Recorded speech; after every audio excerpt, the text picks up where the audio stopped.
Hi everyone. Today we're going to be talking about work accommodations for type 1 diabetes. Throughout the presentation, terms such as type 1 diabetes, T1D, or simply diabetes might be used interchangeably. These are the objectives for today's presentation, which I will let you view on your own if desired. And this is what we'll be talking about today. We'll first start with the federal legislation that even makes it possible for diabetics to have accommodations in the workplace. We'll then transition to local and national resources for more information on work accommodations. And lastly, we'll discuss how to actually acquire accommodations in the workplace. So let's start with federal legislation. Not all of these pieces of legislation are directly related to diabetes or work accommodations, but I still think it's important that we acknowledge the work that has been done in the disabled rights movement, despite there still being a lot more work to be done. The Social Security Act was signed in 1935, establishing Social Security as a program of permanent assistance for adults with disabilities. 30 years later, in 1965, Title 19 of the Social Security Act created a cooperative federal and state entitlement program known as Medicaid that pays medical costs for certain individuals with disabilities and families of low incomes. The Architectural Barriers Act of 1968 mandated the removal of what is perceived to be the most significant obstacle to employment for people with disabilities, the physical design of the buildings and facilities on the job. The act requires that all buildings designed, constructed, altered, or leased with federal funds be made accessible. In 1973, the Rehabilitation Act was signed into law, but we're going to talk more about this piece of legislation in the following slides. Alan A. Reich founded the National Organization on Disability, or NOD, in 1982. NOD's mission is to expand the participation and contribution of Americans with disabilities in all aspects of life and to close the participation gap by raising disability awareness through programs and information. The Americans with Disabilities Act of 1990 was landmark legislation, and we're going to also talk more about this act in the following slides. Lastly, the Affordable Care Act of 2010 worked to not only expand the number of people in the US with health insurance, but also prohibited discrimination based on disability under any health program or activity that receives federal funding or assistance. In other words, insurance companies could no longer deny coverage due to pre-existing conditions or disabilities.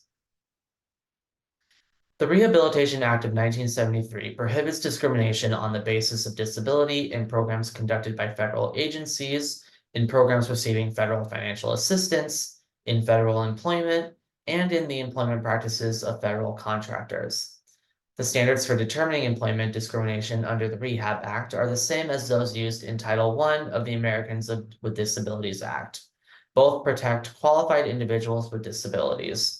Qualified in this case means the person satisfies the job-related requirements of the position they hold and can perform its essential functions with or without reasonable accommodations. Section 501 of the Rehab Act prohibits employment discrimination against people with disabilities in the federal sector, including the U.S. Postal Service, the Postal Regulatory Commission, and the Smithsonian Institution. Section 503 of the Rehab Act prohibits employers with federal contracts or subcontracts from discriminating against applicants and employees with disabilities. It also requires affirmative steps to hire, retain, and promote people with disabilities.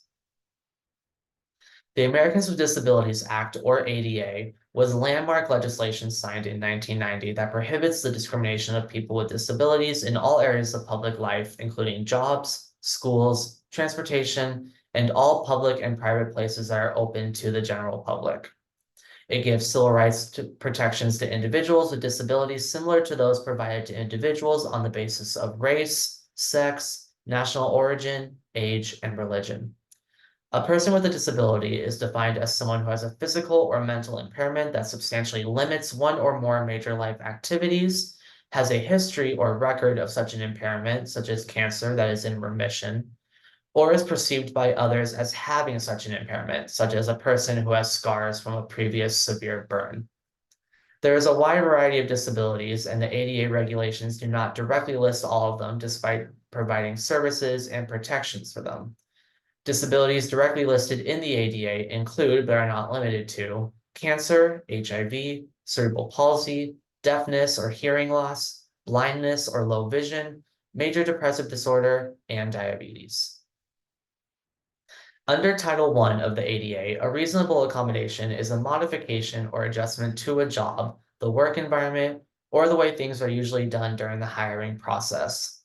These modifications enable an individual with a disability to have an equal opportunity not only to get a job, but successfully perform their job tasks to the same extent as people without disabilities. The ADA requires reasonable accommodations as they relate to either ensuring equal opportunity in the application process, enabling a qualified individual with a disability to perform the essential functions of a job, or making it possible for an employee with a disability to enjoy equal benefits and privileges of employment. Many job accommodations cost very little and often involve minor changes to a work environment, schedule, or work-related technologies. This often involves the use of physical or environmental changes, the use of accessible and assistive technologies, accessible communication strategies, and policy enhancements. These are put into place to allow the disabled individual to perform the job's essential functions or job duties that are fundamental to the position. Some of the factors for determining essential functions of a job include whether the position exists specifically to perform these essential functions, the number of other employees who are available to perform the same job duties, or the expertise or skills required to perform the essential functions. Employers who have 15 or more employees are usually required to provide reasonable accommodations. Some state and local laws may require that employers with fewer employees also provide reasonable accommodations. Employers must respond to all accommodation requests made in order to determine if they are reasonable or not. Whether or not an accommodation is reasonable will vary according to the position the employee holds, the way their disability affects their ability to do their job, and the environment that they work in. Let's now talk about some resources available regarding the ADA and work accommodations for disabled individuals. The Nevada Equal Rights Commission works within its jurisdiction to investigate complaints of discrimination based on various factors, including disability in public spaces, which includes employment settings. Any individual who believes their rights have been violated based on a protected class, which in the case of someone with T1D would be disability discrimination, may file a complaint on the NERC website. The ADA National Network provides informal guidance on the Americans with Disabilities Act and other disability-related laws. This includes information about the ADA, ADA training for employers, and virtual educational seminars. Referrals to local and state territory resources for disability issues which are not addressed by the ADA can also be provided.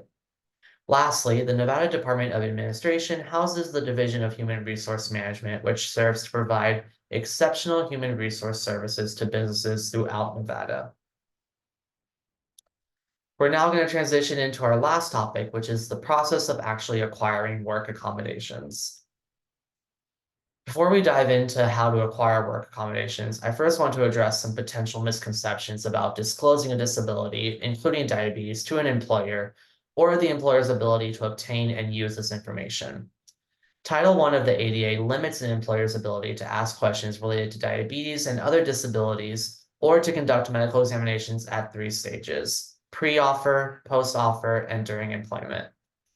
An employer may not ask questions about an applicant's medical condition or require an applicant to have a medical examination before it makes a conditional job offer. This means that an employer cannot legally ask an applicant questions such as whether they have diabetes or have been diagnosed with diabetes in the past, whether they use insulin or other prescription drugs or have ever done so in the past, or whether they have taken leave for medical treatment or how much sick leave they have taken in the past year. The ADA does not require applicants to voluntarily disclose that they have or had diabetes or another disability unless they will need a reasonable accommodation for the application process. Some individuals with diabetes, however, choose to disclose their condition because they want their coworkers or supervisors to know what to do in the event of an emergency. Furthermore, an employer generally may not ask an applicant who has voluntarily disclosed that she has diabetes any questions about their diabetes, its treatment, or its prognosis. However, if an applicant voluntarily discloses that they have diabetes and the employer reasonably believes that they will require an accommodation to perform the job because of their diabetes or treatment, the employer may ask whether the applicant will need an accommodation and what type. The employer must keep any information an applicant discloses about their medical condition confidential.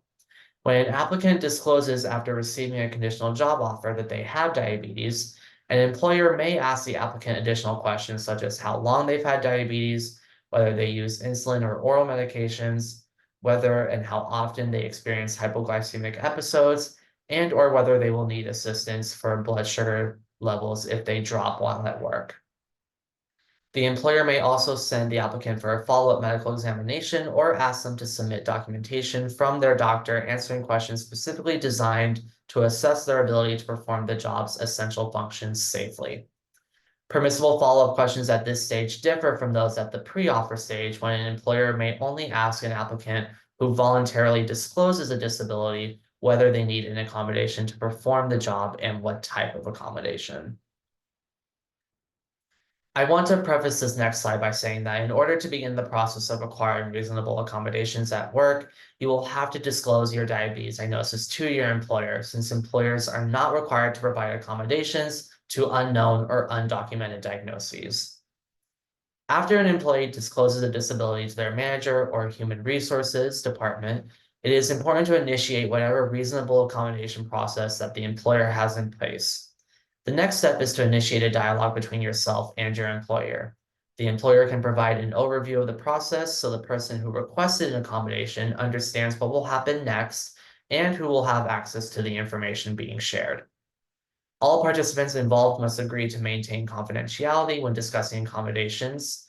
Reasonable accommodation information may only be shared on a need-to-know basis, will never go in a personnel file, and will not be shared with coworkers. Coworkers who may need to do something differently as a result of an accommodation may be told of the change required, but not the reasons why the change was made. If necessary, you may be required to provide documentation of a disability from the appropriate or rehabilitation professional. For those with T1D, this will most likely need to come from your endocrinologist. Once the employer identifies effective accommodations, they will work with the Human Resources Department personnel to make a plan to put it into effect on the job, including any necessary training for the employee. If an employer plans to deny accommodation requests, they should have a prepared reason for denying the request to give to the employee. A general rule of thumb for both employees and employers is to document information about the reasonable accommodation process in order to maintain an accurate record of what has occurred. Lastly, while disputes are not common, they do sometimes occur. It is important to follow the chain of command when filing a complaint. This usually means starting with the HR department within your work setting, but could escalate up to legal action if absolutely necessary. There are some common reasonable accommodations that diabetics can request in the workplace. This is certainly not an exhaustive list, and you may need other accommodations based on your unique individual needs, but this list of common accommodations includes things like breaks to check blood glucose, taking medication, eating or using the bathroom, and in a private area if requested, the ability to keep food and diabetes supplies nearby, medical leave for treatment, recuperation, or training on managing diabetes, the opportunity to work a modified work schedule or a standard shift rather than a swing shift, and for people experiencing complications from T1D, permission to use a stool or chair in response to diabetes related, or the use of large computer screen monitors and other assistive devices in response to diabetes related vision problems.